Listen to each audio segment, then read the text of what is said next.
बांग्लादेश के लोगों को अभी भी ये लगता है दे हैव गॉट डेमोक्रेसी। क्या यूनुस उनके बेटरमेंट के लिए लाए गए हैं या is he a security puppet? Yunus is a security puppet.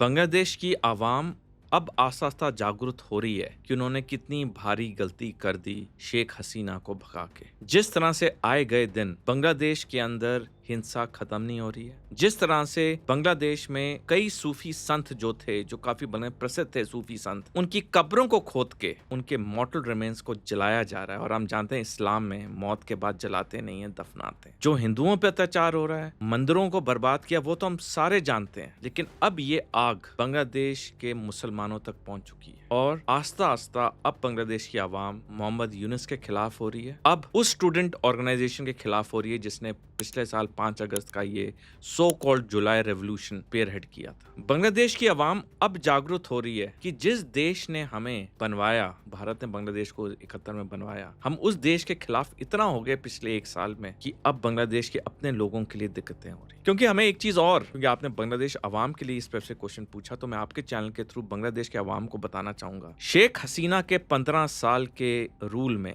Bangladesh ने इतनी तरक्की की थी कि 2020 में बांग्लादेश की पर कैपिटा जीडीपी भारत से ज्यादा हो गई और उन्होंने वही नेता को 45 मिनट में देश से निकाल दिया जो उन्हें आर्थिक तरक्की इतनी दे रही थी। तो डेफिनेटली ये चीज ज्यादा लंबा चलेगा नहीं। आस्ता आस्ता बांग्लादेश की आवाम मोहम्मद यूनुस के खिलाफ, बीएनपी के खिलाफ हो रही है।